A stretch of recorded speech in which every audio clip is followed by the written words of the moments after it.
All right, what is up, everyone? We are talking Masters 2025, which is really exciting that's where we're at in the year. Yeah, we don't have football or basketball, but man, we're going to get golf up and running, and we love betting some golf. Mike, you excited about this Masters weekend?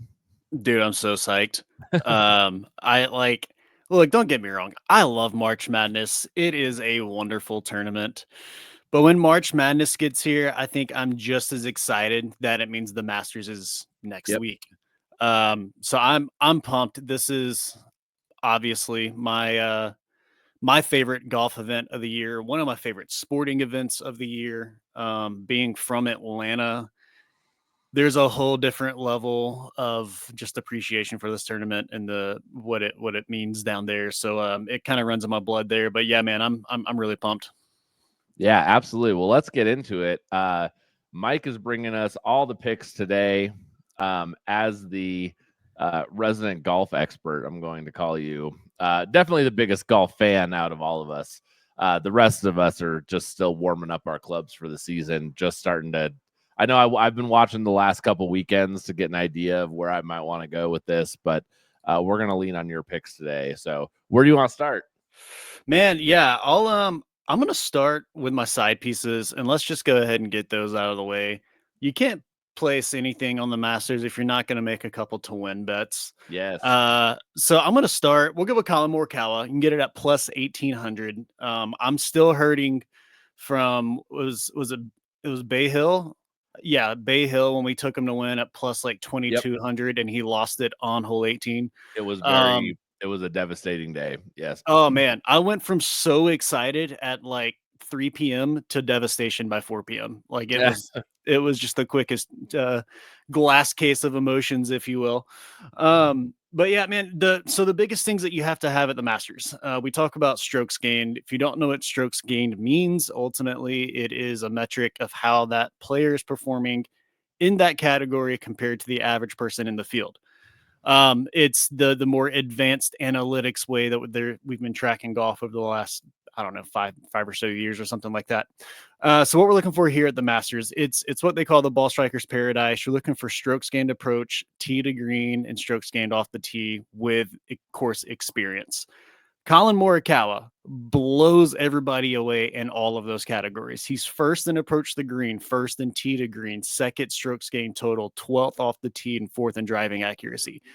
He has everything needed from a performance aspect to win this tournament. He's finished third, 10th, and fifth in his last three Masters. And he's also coming in great form. He plays well in the majors. It seems like everything's kind of fallen in place to him. And I feel like Rory always gets the conversation about who's going to win it this year every single year because it's the one major he hasn't won. But I think Morikawa deserves that conversation more than he's in it, and I think this is the year to do Yeah. it. So we're going Morikawa there. You can also get him top 10 at plus 150 if that is of any interest to you. I'm staying off of it just because I don't know if there's any value on the number, but I Yeah, don't hate it. that's tough. It's tough. Like so many things can happen, right? Yep. Like only get that number. Like the plus 1800 is nice. You can sprinkle it. You're probably not missing the amount of money you'd lose on it. You never know, an injury, something happens that you have to end the whole thing top 10. That's a pretty big bet to make right there or so early in the weekend. Yeah, I mean, it can be the difference of missing one putt, and that'll Yep. drop you from tied 8th to tied 12th. Like Hmm. it doesn't take a ton to move that needle there. Other side piece, we're going with Joaquin Neiman to win it at plus 3,500. Neiman's coming in from Live, and he's kind of been forgotten about a little bit since he left the PGA.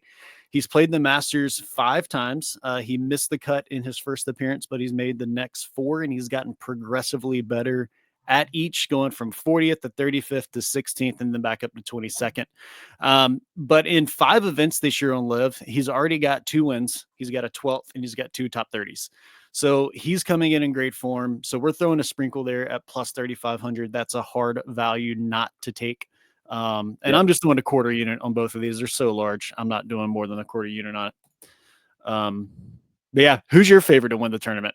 I know That's you don't great. have an official play on it, but I don't. I think like I'm still one of those people who's like holding out for Scotty Scheffler to like be something more. Although I'm not even sure what his status is for this tournament. He's playing. He's finally started to look a little bit better, but you can tell he's still fighting the injury.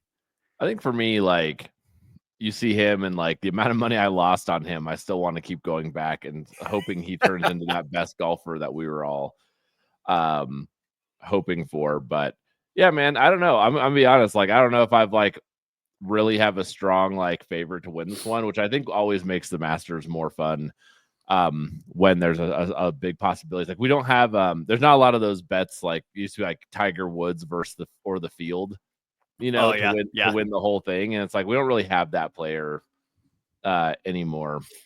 Scotty Scheffler last year had that kind of hype is where I was trying to get to, though, where it's like it was pretty much it felt like for the first half of the golf season, it was like Scotty Scheffler or the field, and then he never really actually performed to that level. So yeah, I mean, especially the front half of the year, I feel like you did, and then especially this year, coming off the hand surgery in January, like it's taken him time to get back there. So I'm with you there. I honestly, I really like Rory to win. I just don't like Rory, so I'm not making a play on it. Yeah, we know you don't like Rory. I might do a Rory. I might as well make money on your dislike of Rory.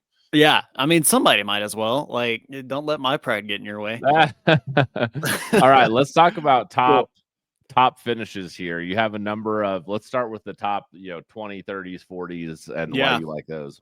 Yeah, man. So we'll start with Bryson DeChambeau in the top 20.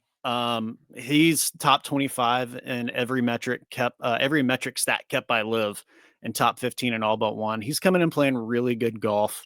He kind of went through the stint a few years back where all he was doing was being that like macho, I'm chasing speed guy. And then once he finally realized how dumb that was and just started playing golf again, he got really, really good again. In majors last year, he finished 6th at the Masters. He won the U.S. Open, and then he finished 2nd at the PGA. He did miss the cut at the Open, but finishing top 6 in 3 of 4. Like, he's coming to play, and he's got a pretty good Masters history as well. So we're going to go top 20 there at minus 120. Also going to take Minwoo Lee. He's made us some money quite a few times this year already. Going top 30 at minus 115. We talked earlier about how you've got to be a good ball striker to win this tournament. Minwoo Lee is not a good ball striker. However, everything else is kind of coming into play here. It kind of reminds me of when Zach Johnson won it however many years ago, 2005 or whatever. Where it's like he shouldn't have won it, but he came through and won it because everything else fell into play. Minwoo, he's just coming in really good form, man. He's finished in top 30 in 5 of 7 this year, and he finally got his first win in the process. Finished top 20 at the Players. He's 7th in strokes gained around the green and 5th off the green and 12th total. So if he can just strike the ball a little bit better, this one hits with ease. Moving on. Next one, I like Sepp. Dude, Sepp Straka is always like at the top of some leaderboard. Whenever if you're in a clubhouse and you're like walking by, and like I feel like you always see Sepp Straka's name, like dude, on that leaderboard every time. And it's crazy to me. We were texting what was it last week about how unbelievably good the bookkeepers are. They're missing the mark here with Sepp Straka consistently. We've gotten top 30 at plus money like 3 times, and it's hit every time this year. That's crazy. In 10 events this year, he's finished top 39 times, including a win at the Amex and a 14th at the Players. He's played in the Masters 3 times, and he's finished top 30 in 2 of those 3 with a 16th last year. He's 5th in strokes gained approach the green, 7th total, and 6th tee to green. He's playing really good golf. Getting this at plus money is insane. So this is my favorite pick of the tournament. All right, where I'm like very familiar into betting golf with some of these top names we've already talked about. Those are typically a lot of the ones we've talked about are some of our go-tos for the show, but what I look at, and then who is JJ Spawn and why are they finishing in the top 40? I mean, I think a golf fan knows who JJ Spawn is, but I would say a very casual fan of golf who might just be tuning into the Masters might not be like a big JJ Spawn fan. Yeah, well, JJ Spawn is an under the radar guy that frankly I don't know a ton about, but as I was researching this, there was a lot that I liked. He's played in 10 events this year. He's only missed 1 cut. In the 9 cuts that he has made, he's finished top 40 in every event. He's only played in 3 Masters, but he's finished 20. I don't know. Sorry. He's played the Masters once and he finished 22nd in 2022. He's second in strokes gained approach the green, 16th total and 17th or 7th tee to green. So, you know, top 40, there's a lot of players ahead of you. There's some margin here that if things go wrong, you can still sneak in. But with the second place in the field in strokes gained approach the green on top of making 9 out of 10 cuts this season, you got a really good shot at it at this golf course. So I like this a lot. Even though it's at minus 140, I still like it a lot. Yeah, absolutely. It's not terrible juice for sure, especially because that top 40, you make it to the last day and like you're probably in competition for that. Totally. So really making the cut. What is the cut? It's half the field, right? Yeah, half the field plus ties. Awesome. All right, let's talk about 2 more top 30 finishes. Yeah, we're going to go Robert McIntyre, another guy coming in flying under the radar, top 30. You can get it at minus 125. He's played in the Masters a total of twice. He's finished 12th and 23rd. He sucks at putting. Let's just call it what it is. However, you can suck at putting at the Masters, which is contrary to popular opinion there. I heard a statistic this morning that I think it was like the last 10 winners have finished outside the top 50 of the field in putting in the tournament. And I think it's because the greens are so undulating that like where you put the ball from your approach shot matters more than how you get it in the hole. So, but with that, he's 6th in greens in regulation, 21st approach the green, 8th off the tee, and 21st strokes gained total. And if you're a decade Scott Fawcett fan, he's 15th in bogey avoidance, which is one of Tiger's biggest key metrics on how to win a tournament. If you can avoid hitting plus numbers, you're going to do well at the Masters. So all those give him a nice little recipe to finish top 30. In his last 2 events, he's finished 9th and 11th and has another top 6. And all 3 of those were at bigger events at the Players, Honor Palmer, and Waste Management Open. So he's not afraid to compete in these high profile events. Moving on, the last top finish, we're going to go Cam Smith, top 30 at minus 105. This number did not make any sense to me. Only because in his last 5 he's played in the Masters 8 times.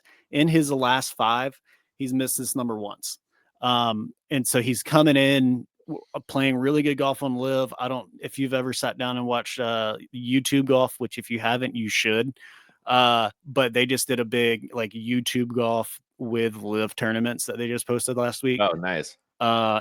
He's playing really good golf, which is silly saying I made this decision based on how I saw him playing on YouTube. He's playing really good golf. So we're gonna take that one at minus 105. Love it. So I love this question. I think we asked it last year. You're a better golfer than I am, but there's the question of if you could start at the farthest point of the green on every hole in the Masters, could you win? So you're just putting. Could you win the tournament if everyone else had to start at the tee boxes against these professionals? My answer is I don't even know if I'd make the cut, man. Like I would be 4 or 5 putting the Masters greens left and right. Yeah, but with the Masters, I mean, it's typically like a +4, +5 cut line or something like that. Like, that's true. I think you can make the cut. I bet I can make the cut, but do you think you could win the whole thing? No, I don't. Not even close. Dude, I play a lot of golf and putting is hands down the absolute worst part of my game. So, which is wild that's how good these guys are. Oh my God. You get the head start by starting on the green and you still we would have no chance of winning this tournament. If you like that concept, there's a YouTube golfer named Grant Horvat who has a series where he'll play against the PGA professional. He's a plus handicap golfer. Like he's really freaking good. But he has a series where he'll play somebody in the PGA. He's played Adam Scott, Justin Thomas, all those dudes. He'll start 5 under par and see where they finish at the end of the round, and it's super entertaining. But that is crazy. Well, give us this. Is this a parlay or is this a to make the cut? All these are individually at minus 123. So these next 2 are parlays. We're going to parlay Justin Thomas, Bryson DeChambeau, and Tommy Fleetwood to make the cut at minus 123. Nothing crazy statistically here other than all three of these guys are playing really well. They strike the ball really well, and they've got a pretty good Masters history. So this one is just kind of that, like, take your favorites and call it good. We've already talked a lot about Cam Smith and Sepp Straka to this point. I'm going to parlay both of those guys together to make the cut at minus 102. And then we're back to lefty.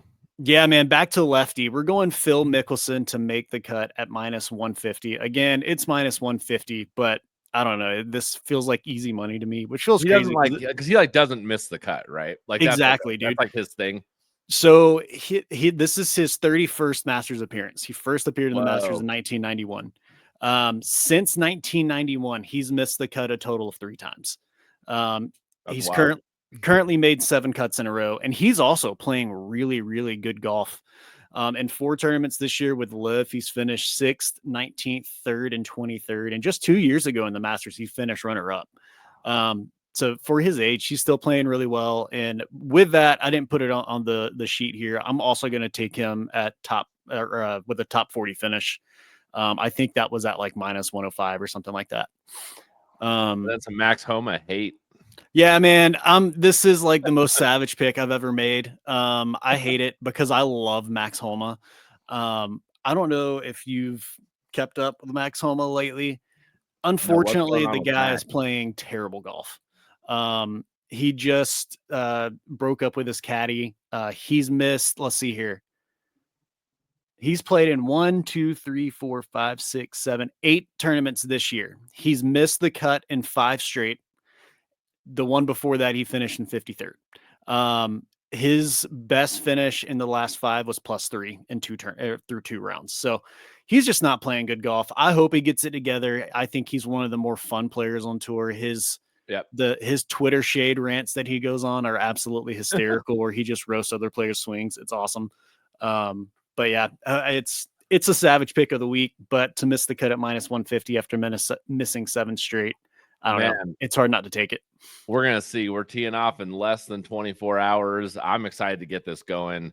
All right. If you made it to this point in the show, we're just going to run down all of Mike's picks for the Masters for this weekend. Super excited to get golf going. Before we do that, don't forget to follow us on YouTube and wherever you get your podcast. Download, like, subscribe, all of that good stuff. Mike, why don't you run us through your picks and we'll wrap it up. Yeah, so give me Bryson DeChambeau in the top 20, Minwoo Lee in the top 30, Sepp Straka in the top 30, JJ Spawn in the top 40, Robert McIntyre in the top 30, Cameron Smith in the top 30. With all these top 30 picks, I just gave you the whole leaderboard. So we're also sneaking Phil Mickelson in here with a top 40 pick and get it at minus 115. Give me a parlay of some cut lines here. So give me Justin Thomas, Bryson DeChambeau, and Tommy Fleetwood on a parlay to make the cut. Give me Cam Smith and Sepp Straka on a parlay to make the cut. Give me Phil Mickelson to make the cut. And then we're going to wrap it up with the savage pick of the week with Max Homa to miss the cut. And then 2 side piece bets for some winners. Give me Colin Morikawa to win at plus 1,800 and Joaquin Niemann to win at plus 3,500. Love it. Let's go make some money and watch some golf. We will see y'all later. Peace.